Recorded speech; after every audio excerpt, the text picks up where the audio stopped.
Goeiemôre broers en susters, dit voel amper weer soos die goeie ou COVID dae, as ek so voor die ou kameraatjie moet kom staan.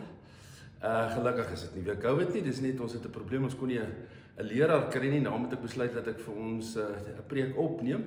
Dis my eintlik lekker, dan kan ons aangaan met ons reeks, ons is besig met 'n reeksie oor 3 moeilike gesprekke wat die Here moes gehad het, op pad na Jerusalem toe, waar hy sy 3 keer sy dood aangekondig het, en dan 3 keer mense se reaksie op hierdie boodskap dat hy sal sterf.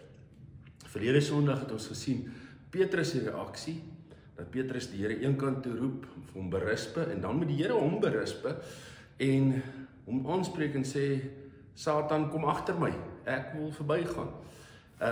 En nou gaan ons verder en ons gaan lees uit Markus 9, vers 30 tot 37. Ek lees dit graag vir julle. Toe het hulle daarvandaan weggegaan en deur Galilea gereis. Jesus wou nie hê dat iemand onder hulle te wete kom dat hy daar is nie. Hy het sy disippels geleer en vir hulle gesê, die seun van die mens word in die hande van mense oorgelewer en hulle sal hom doodmaak. En 3 dae nadat hy doodgemaak is, sal hy opstaan. Hulle het dit nie verstaan nie, maar hulle was bang om hom daaroor uit te vra. Toe hulle daarna in Kapernaum by die huis kom, dis nou waar hulle gebly het in Kapernaum, het hy vir hulle gevra, waaroor het julle langs die pad geloop en praat? Hulle het egter niks geantwoord nie, want hulle het langs die pad met mekaar gestry oor wie van hulle die belangrikste is. Jesus het gaan sit, die 12 geroep en vir hulle gesê, as iemand die eerste wil wees, moet hy die heel laaste en almal se dienaar wees. Hy het toe 'n kindjie geneem en hom tussen hulle laat staan. Hy het sy arm om hom gesit en vir hulle gesê, elkeen wat so 'n kindjie in my naam ontvang, ontvang my. En elkeen wat my ontvang, ontvang nie net vir my nie, maar ook vir hom wat my gestuur het. Ons lees net tot sover. Julle, dis altyd sleg as mens uitgevang word. En die waarheid is, een of ander tyd word almal van ons uitgevang. Jy kyk nie mooi of jou selfoon af is nie, voordat jy begin skinder van die persoon wat jy nou net mee oor die foon gepraat het. Of jou ma sien skielik waarmee jy besig was of jou selfoon, of die juffrou vang jy uit, daar waar jy besig is om af te skryf. Iemand vang jou uit as jy besig is om oneerlike goeders te doen. Meeste van ons het al daai oomblik beleef om uitgevang te word. En in hierdie gedeelte lees ons hoe die disippels uitgevang word, dat die Here hulle uitvang. Hulle is nou op in hierdie gedeelte nog steeds op reis na Jerusalem toe, maar dis nie 'n reguit pad wat hulle loop nie. Op pad soontoe gaan hulle by Galilea en uiteindelik kom hulle in Kapernaum, daar waar hulle woon, en hulle gaan by die huis aan. En dis nou juist op hierdie pad na die huis toe, waar die Here Jesus weer met hulle praat, en hy kondig weer sy dood aan.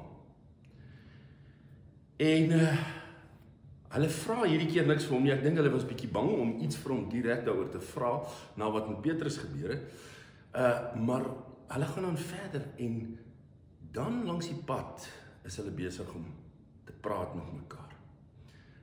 Besig om te stry eintlik oor wie die belangrikste is. En natuurlik probeer hulle dit vir die Here wegsteek. En is eintlik verstommend die gebrek aan insig wat hulle steeds het. As die Here kondig sy dood aan, hy deel hierdie baie intieme, baie seer deel met hulle. Miskien soek die Here en smag die Here na 'n stukkie ondersteuning, na mense wat hom jammer kry, wat iets verstaan van waarvoor hy op pad is Jerusalem toe. Maar hulle reaksie maak dit duidelik, dat hulle geen insig het in wie die Here werklik is en wat hy op aarde kom doen het. Eintlik ontbloot dit so 'n bietjie van hulle motiewe, waarom hulle die Here dien. Hulle dink maar nog steeds dat die Here gaan 'n aardse koning wees, en daarom stry hulle oor wie die belangrikste is, want hulle dink nou dat as hy 'n aardse koning gaan wees, die belangrikste persoon, die naaste aan hom gaan wees, die meeste voordeel gaan trek uit deur Jesus se koningskap. Dit laat ons sommer moet 'n vraag oor onsself. Wat is ons motiewe? Waarom dien ons die Here. En ek dink baie van ons begin aanvanklik as ons die Here aanneem, ook maar met verkeerde motiewe, dink dis die regte ding om te doen, om die Here te glo. Partykeer dink 'n mens, as mens die Here aanneem, gaan jou lewe maklik en probleemvry wees.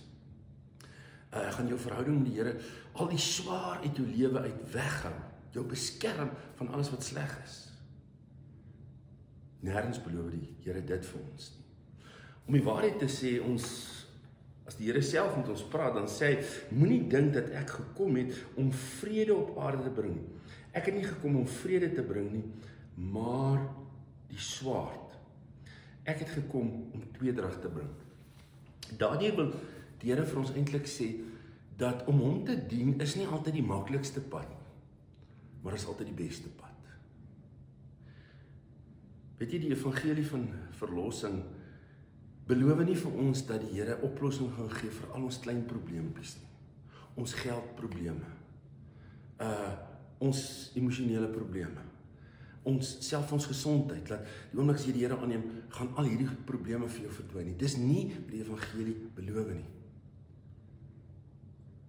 Die Here beloof wel vir ons, dat hy in 'n verhouding met hom, ons groot probleme gaan aanspreek. Ons groot probleme vir ons gaan oplos. Ons sondeprobleem gaan oplos. Dat ons die vergifnis gaan ervaar. Ons sterflikheid en ons vrees vir die dood gaan oplos, omdat ons gaan deel in sy opstanding. Dat hy ons leegheid gaan vul met sy teenwoordigheid. Dat hy ons smagting na God gaan vul met 'n lewende verhouding met God. Dat ons God Vader kan noem. Dis die groot probleem. Dis wat die evangelie beloof, en dit moet ons motief wees. As ons die Here wil dien, moet ons hom dien, omdat ons smag na sy wil in ons lewe, om sy roeping en sy droom in ons lewe te verwesenlik. Maar kom ons gaan dan terug na hierdie vraag, hierdie strydvraag waarmee die disippels besig is. Wie is die belangrikste? Wie is nou eintlik belangrik? Dis 'n baie goeie vraag. Wie dink ek en jy is die belangrike mense in ons samelewing? Taylor Swift, Brad Pitt, Donald Trump, Elon Musk, Richard Gere. So kan ons aangaan. Is dit die belangrike mense? Nie in die oë van die Here nie. In die wêreld miskien. Maar nie volgens die maatstaf van die Here nie. Belangrik is nie noodwendig bekend nie. Belangrik gaan nie oor 'n bankbalans nie. Belangrik gaan nie noodwendig of jy mooi of slim of talentvol of ryk is nie. In die oë van die Here gaan dit oor totaal ander dinge. Wat maak 'n mens belangrik? Dis eintlik as ek mens so 'n bietjie dink oor wat is in ons samelewing die belangrike mense. En dan moet ons sê die belangrike mense in ons samelewing is eintlik ons entertainers. 'n Filmster is niks anders as 'n entertainer nie. 'n Sportster is niks anders as 'n entertainer nie. Weet julle, in ons, dit sê iets van ons samelewing, dat entertainers vir ons so belangrik is. Dit sê eintlik dat ons vreeslik verveeld is. Dat ons lewens verskriklik leeg is. Dat ons smag na iemand wat vir ons die lewe lekkerder sal maak. Maar dit sê ook iets dat ryk mense en magtige mense vir ons die belangrike mense is. Dis nie die Here se standaard nie. Wie is volgens die Here die belangrike mense? Weet jy, dis die mense, sê hy, wat 'n verskil maak in ander mense se lewens. Ek wil dit vir julle lees, wat hy sê. Hy sê hierso, as iemand die eerste wil wees, dis die belangrikste, moet hy die heel laaste en almal se dienaar wees. As iemand die heel eerste wil wees, moet hy die laaste wees, moet hy almal se dienaar wees. 'n Diensbare persoon is volgens die Here die belangrike mense. Want dis die mense wat 'n verskil maak in ander mense se lewe. Die belangrike mense volgens Jesus se standaard is nie mense wat krone dra nie, en bruidklings dra nie, en grand karre ry nie. Die belangrike mense is mense met voorskote. Mense wat gewillig is om 'n verskil in ander mense se lewens te maak deur diensbaar te wees. Dit herinner aan die aand net voor die Here Jesus se kruisiging in Johannes 13, waar hy sy disippels se voete gewas het en dan vir hulle gesê het, gaan maak net so. Dis belangrike mense. Belangrike mense is nie mense wat ons entertain nie, of wat mag oor ons uitoefen. Die belangrike mense is mense wat gewillig is om ons te dien. En as ek en jy wil belangrik wees, moet ons nie krone dra nie. Ons moet voorskote dra. Ons moet na geleenthede soek om 'n verskil te maak en 'n verskil te wees in ander mense se lewens. Dis die belangrike mense in hierdie wêreld. Nou, weet jy, om op hierdie manier 'n verskil in mense se lewens te maak, wil ek sê is daar veral 4 goedjies wat ons gaan nodig het. En dis nie maklike goed nie, dis eenvoudige goed, maar is nie maklik. Weet jy, in die eerste plek, om 'n verskil in ander mense se lewe te maak, het ons oë nodig. Oë wat op die regte manier kyk. Oë wat saam met 'n hart kyk wat kan jammer kry. Oë wat geleenthede raak sien om 'n verskil in ander mense se lewens te kan maak. Wat nood raak sien, wat swaar kry raak sien, wat behoefte raak sien, wat eensaamheid raak sien. Oë wat kan kyk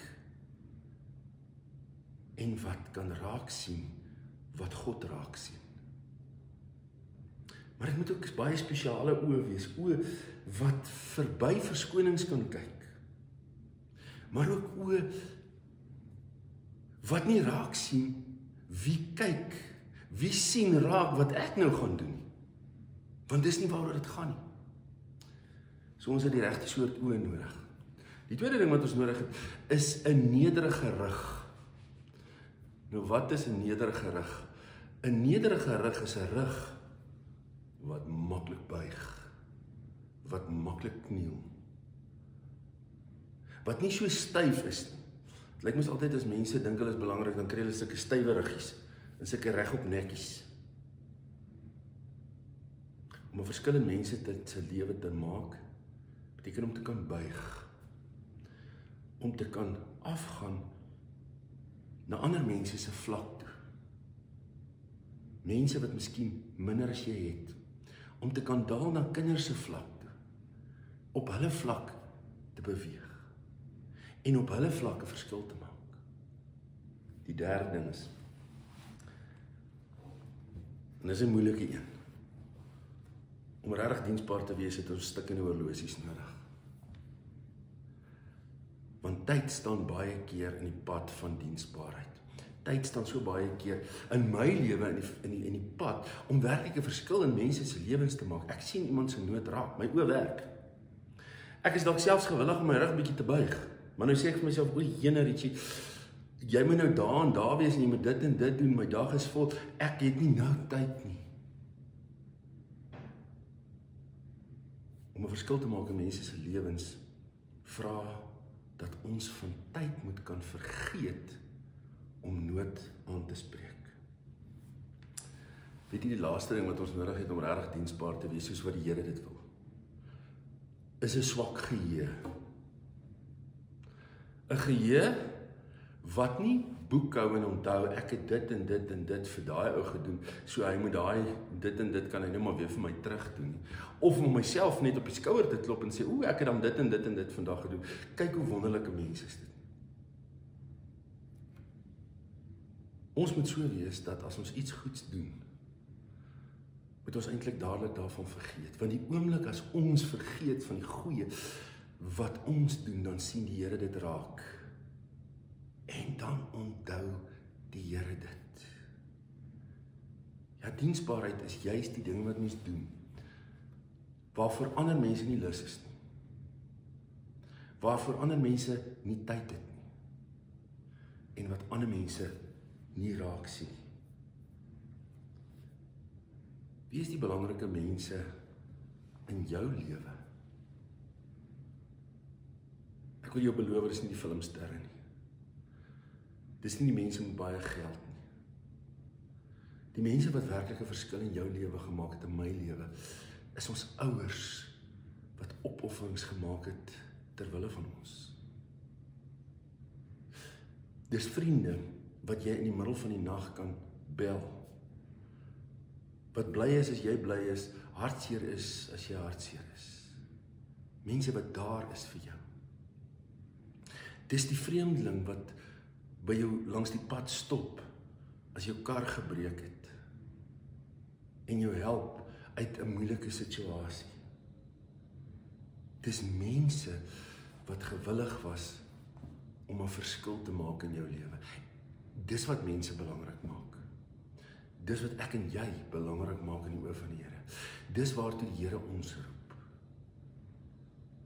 As ons wil belangrik wees in die oë van die Here, moet ons 'n verskil maak in mense se lewens. En dan sluit die Here af met 'n baie praktiese beeld. Hy roep 'n kindjie, dis seker een van die disippels se kinders, roep hy en hy sit sy arms om hierdie kindjie en dan sê hy hierdie vreeslike mooi woorde. Hy sê, toe het hy kindjie geneem en tussen hulle laat staan. Hy het sy arm om hom gesit en vir hulle gesê, elkeen wat so 'n kindjie in my naam ontvang, ontvang my. En elkeen wat my ontvang nie net vir my nie, maar ook vir hom wat my gestuur het. Nou vir baie lank het ek gedink, dit gaan oor die kindjie, dit gaan net oor dat ons by 'n kindjie kan leer oor nederigheid. Maar weet julle, dit gaan oor meer as dit. Dit gaan oor bekering. Bekering word nie verniet genoem, wedergeboorte nie. En wat ontvang ons tydens wedergeboorte? Ons ontvang 'n kindjie in die geloof. Dis die wonder. Ons ontvang deur die werking van die Gees 'n kindjie. Ons word kinders van God, maar ons word ook wedergebore. Ons ontvang 'n kindjie. En hierdie kindjie moet groei in die geloof. Hy moet sterker word, meer volwasse, maar weet jy, die kindjie wat ons ontvang met bekering, mag ons nooit laat doodgaan nie. Ons moet hom koester. Die gesindheid van 'n kind moet altyd in ons bly. En dis deel van die proses van heiligmaking. Heiligmaking werk aan die een kant om ons meer volwasse te maak, maar aan die ander kant om ons meer kinderlik te maak. Geestelike groei is om te groei ook in kinderlike geloof, in kinderlike afhanklikheid, in kinderlike vertroue. Om nie soos groot mense sinies en negatief en krities te wees nie. Om kinderlik opgewonde te kan wees. Ja, met bekering ontvang ons hierdie kindjie wat ons in staat stel om belangrik te wees, omdat ons diensbaar is, gewillig is om dinge te doen en om 'n verskil te maak en 'n verskil te wees in ander mense se lewens. My gebed vir myself en vir ons, liewe broer en suster, is dat ons sal groei in kinderlikheid. Dat ons sal groei in belangrikheid, omdat ons al hoe meer geleenthede benut om 'n verskil te maak in ander mense se lewens. Kom ons bid saam. Almagtige God en Hemelse Vader, dankie Here dat U vir ons leer wie en wat en wanneer is 'n mens regtig belangrik. Ons is belangrik as ons 'n verskil maak, as ons diensbaar is, soos wat U diensbaar is. Here, U is die groot diensknegt en ons volg in U spore. Here, maak ons dankbare diensbare kinders van U. Amen. Mag U 'n wonderlike en 'n geseënde dag hê. Amen.